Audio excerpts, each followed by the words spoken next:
Bienvenue dans Mission Emailing, le podcast où on apprend à faire de l'email une arme secrète pour son business. Moi c'est Phyllis, consultante et formatrice en emailing. Après plusieurs années à travailler comme responsable communication et à accompagner des entrepreneurs, je me suis spécialisée dans un canal sous-estimé mais ultra puissant, l'emailing. Mon truc, t'aider à utiliser les emails pour trouver tes clients, booster tes ventes et développer un business solide qui te ressemble. Si tu veux des stratégies concrètes, des astuces simples à appliquer, des partages d'expériences et une bonne dose de motivation, tu es au bon endroit. Alors installe-toi bien et c'est parti pour l'épisode du jour. 2025, l'emailing reste l'un des meilleurs leviers pour convertir et fidéliser tes clients. Et encore, faut-il une stratégie solide et des actions concrètes.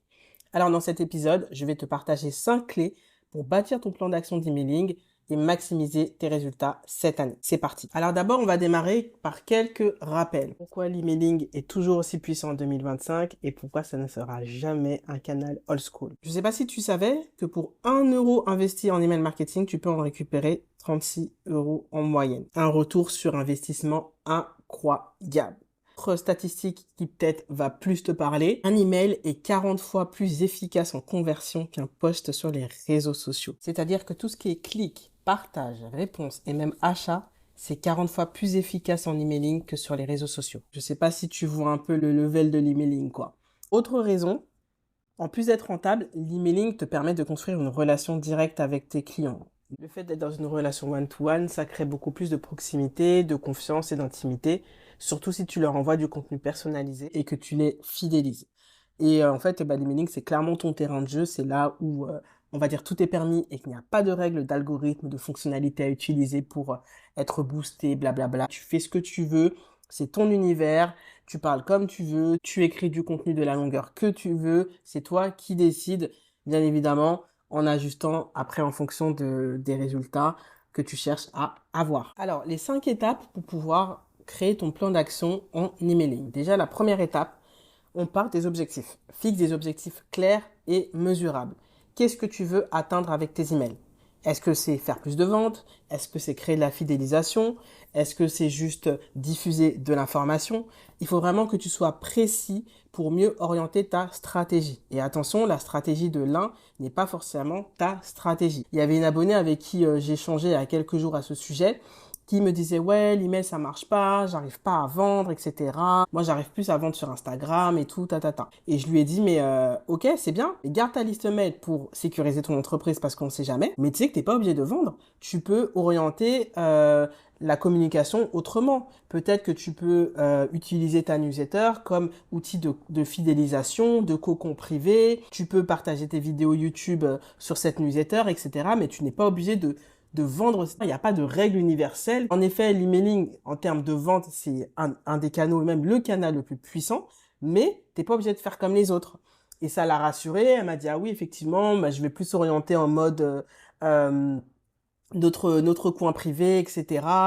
Donc vraiment, sois au clair sur tes objectifs. Si tu veux vendre, c'est ok. Alors attention de ne pas envoyer que des emails de vente, faut varier un peu les contenus.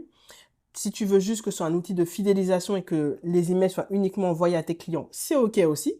Ça peut être aussi des apporteurs d'affaires. Il y a une stratégie à avoir derrière pour ça.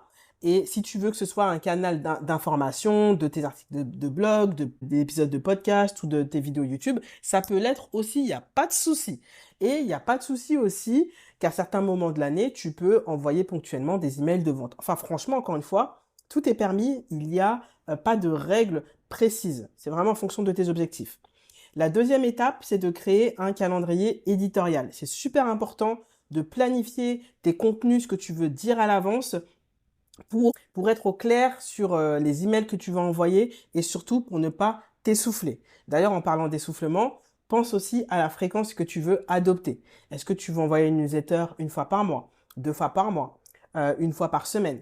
Là aussi, il faut être au clair avec les actions que tu as déjà à côté, les canaux de communication que tu utilises déjà, la charge de travail que tu as, le planning que tu as, etc. Parce que mon emploi du temps n'est pas forcément le tien, ni celui de la voisine, ni celui du concurrent. Donc, cherche à définir une fréquence qui te convient et que tu pourras tenir sur le temps.